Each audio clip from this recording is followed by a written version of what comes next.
एकनाथ नसता तर हे शक्य होतं का? आता आपण तो कारखाना चालू होत नाही म्हणून पंचगंगा साखर कारखाना आणला.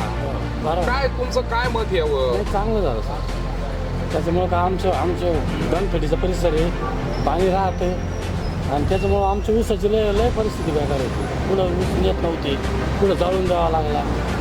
त्याच्यामुळे पण मग आता हा कारखाना झाला आम्हाला जवळ 7-8 किलो. आणि तिथं इथेनॉल पण होणार आहे, मका पण खरेदी करणार आहे. मकाचं त्यामुळं शेतकऱ्याच्या पात्रात 100-200 रुपये तरी जास्त पडणार आहे ना. म्हणजे तो एक फायदा आहे.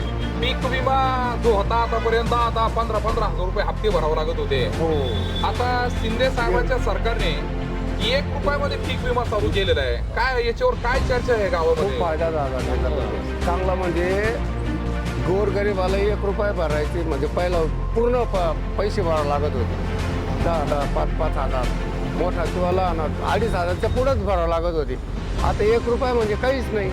आणि त्याचं 10-10, 20-20, 15-15 हजार रुपये आम्हाला मिळाले. मिळाले विम्याचे विम्याचे. पीक विम्याचे खूप फायदा झाला.